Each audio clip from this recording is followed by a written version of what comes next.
Hey there, welcome to Bandit's Keep. I'm Daniel. Today we're going to talk about starting a Mega-Dungeon campaign.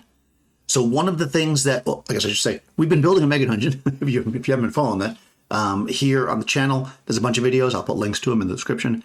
But one of the things that I hear a lot about Mega-Dungeons, or the idea of it, is that people think that they get too repetitious, or they're boring, or this and that, because they're thinking the Mega-Dungeon is like, each session you go in, you get stuff, you leave. And that kind of, that kind of is it, right?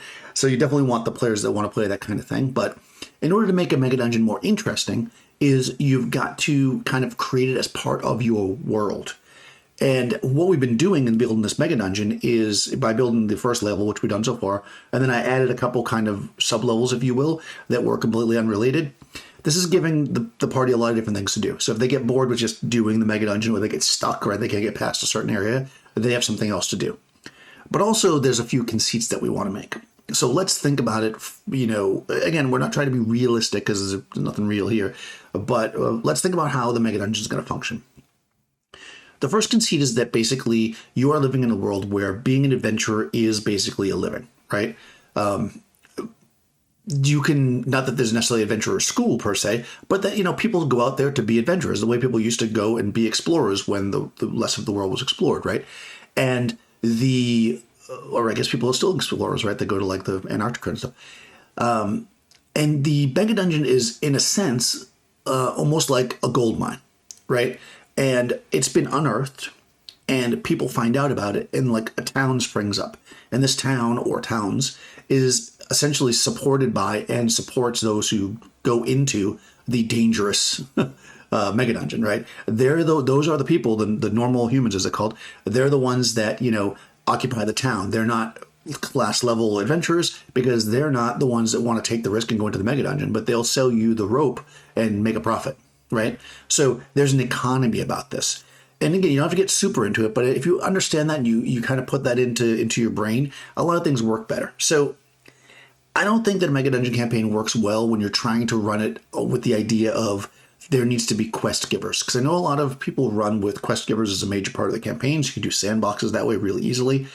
But the idea that like somebody is constantly go into the Mega-Dungeon and get this is not going to be generally the case. The player characters are going to need to be motivated to go in there because they want to go in there and essentially get rich, or get the treasures, or get the magic, or get whatever that's in there, right? So we want to keep that in mind.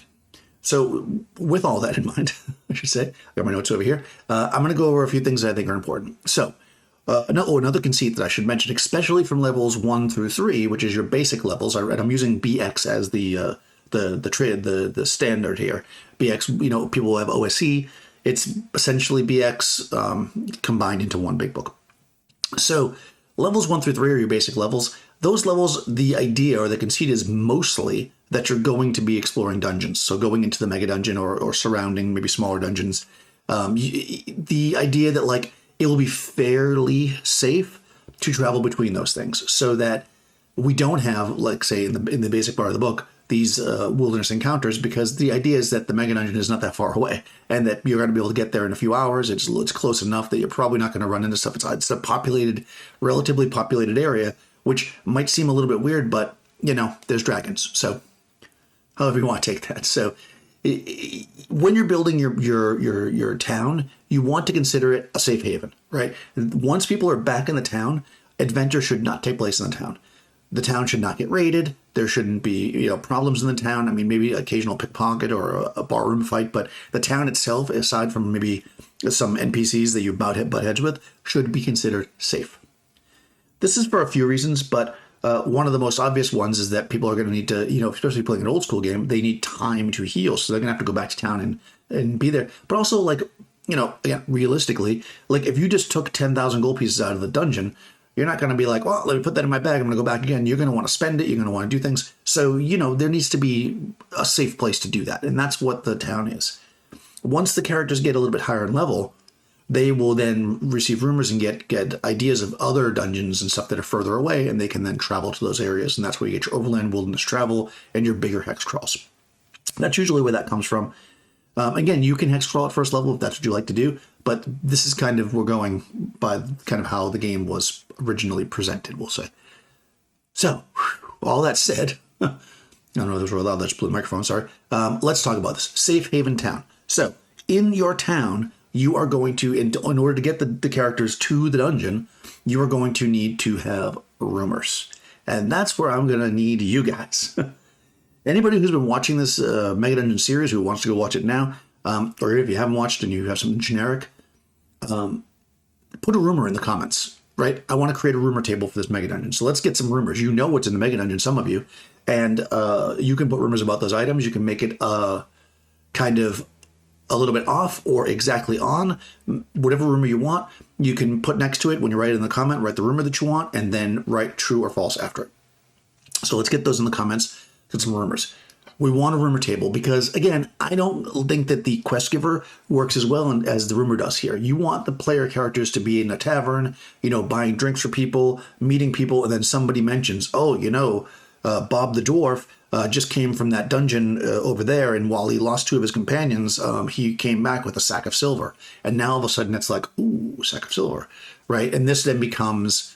Number 1, maybe Bob could be a hireling for you if he doesn't have any party anymore, right? Number 2, he might know his way in and out of the dungeon, so he might actually sell you a map or give you information if you buy him some drinks.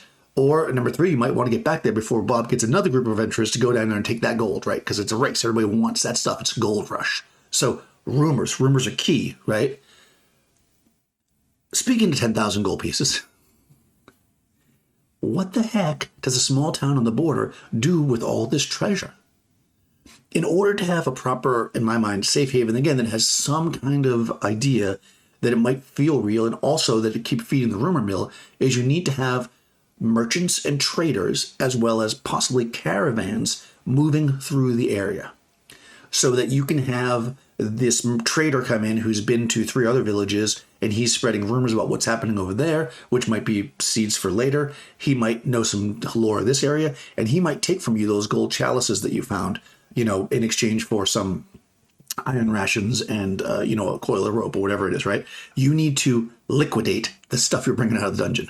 I'm not one to say you don't get the experience points till you spend it, but at the same point, why would you keep going back if you had a bunch of treasure? So you really want to have some kind of traveling merchants and traders. They can bring spells and interesting things for the magic users to buy, or in that kind of, not scrolls like the magic items, but like, if they're leveling up and there's not necessarily a magic school, because, there is another conceit in BX that, like, there might be magic schools, and that's where you're getting new spells from.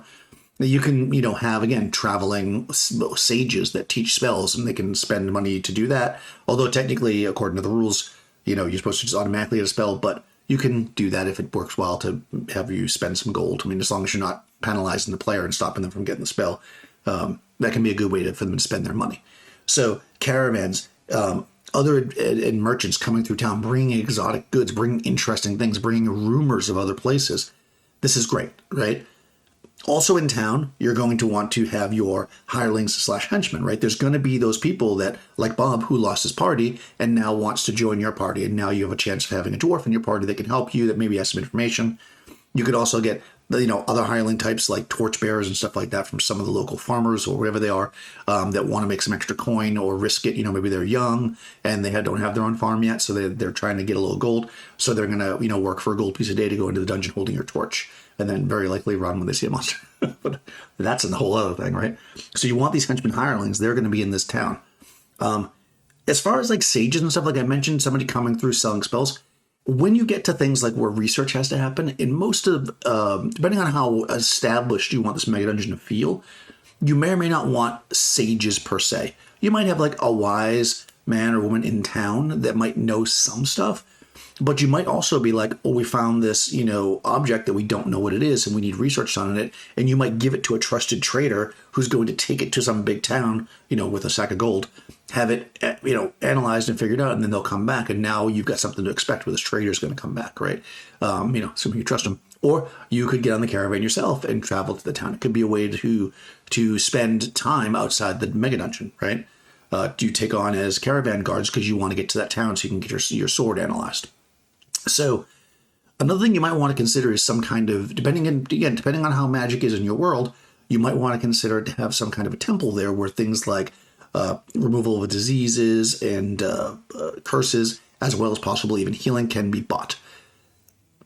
That might sound weird, but again, you need to create an economy around this. So even if a cleric is good or lawful, in the case of BX, just because you walk in there because you're all cut up, they're not just going to be like, oh, heal, they're going to want a donation. So you could have some kind of temple there. It could even just be a hermit type cleric. That's like you put like a 4th level cleric out in the woods somewhere that heals people, they're because they protect a shrine or something.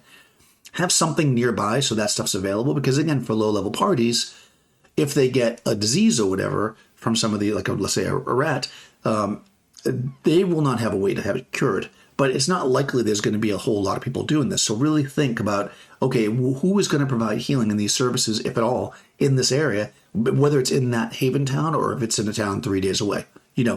Got to figure that out. Again, maybe they got to get on the caravan and travel for a week to get to a town to get the disease healed.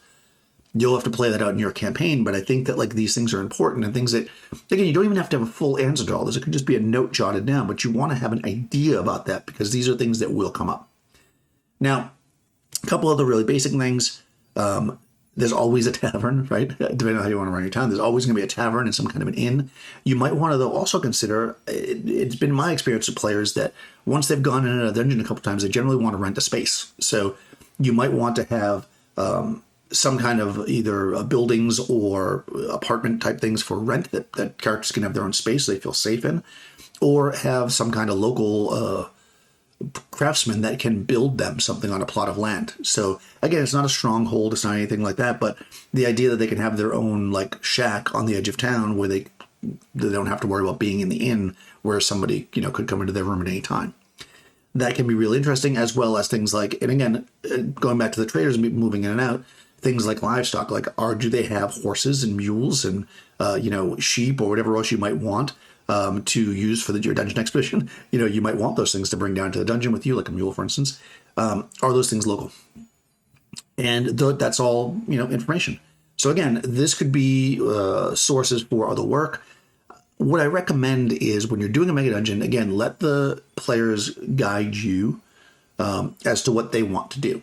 But every time they're in a safe haven or a town, let them have access to things like rumors or possible side jobs that aren't in the dungeon, so that there can be a variety of things. And as they gain renown, people might seek them out. Then you might get these quest givers. But if they're a first level party that's coming to town, why is there somebody, unless it's some farmer that got their chicken stolen, why are they hiring these strangers who have no reputation?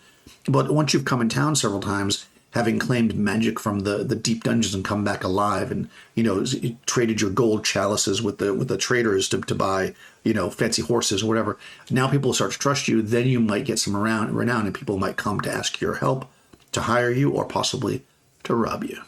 But don't have that happen in the safe haven. That should always remain safe.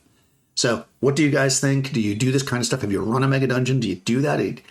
How do you set up a town? Now, I know that some of these big mega dungeons have a town, right? That with them. My main problem with buying a mega dungeon, well, I have a couple problems. One is that they tend to be way too big, in my opinion. As if you go back to my first videos, you see how small my first level is. Two is that they set up these towns, again, with very specific ideas, and that might not interest your players at all, and you're probably going to end up making up your own stuff. So it's just think about what the in fact, this is where, if you have the session 0 or whatever, or any time during a thing, you have conversations with your players. What kind of town, and adventures do you want to go in, so you can populate the town with the right kind of people? So, because we want to make this fun for the players. You don't just want to have, this is a great thing. I paid $50 for this mega dungeon, so I'm going to run it. We want to make it so that it's something the players want to be involved in. And it should be, again, their choice, always. A mega dungeon thrives on players being motivated to go down or play characters. So you want to constantly be feeding rumors, feeding information to them that makes them want to go down. So you need to know their motivations and what works for them, and then adjust your rumors and Mega Dungeon content to work with that. There you go, guys. Let me know in the comments below what you think about that. Let me know some rumors, please. If you've got anything else that you want to add that you like to have in a kind of a common town, did I miss something? Is there something that you'd like? Is there something that I said that you're just oh no, I don't put that in my contract? About that. Let me know what you think. I recommend generally, though, that there are some days travel between each town. I'll finish up by saying, so that way it doesn't feel because you don't want your Mega Dungeon to be right in the middle of civilization. There's just going to be a town that's near it. Go ahead, subscribe, like the video if you do. I guess don't like it if you don't like it. I think if you got to this far, you probably like it. So put a thumbs up, like the video, subscribe, ring the bell. If you want to share this around, that would be amazing. I'm trying to grow the channel, and we're getting close to 3,000 subscribers, so that's pretty awesome. So thank you guys so much, and I will see you next time.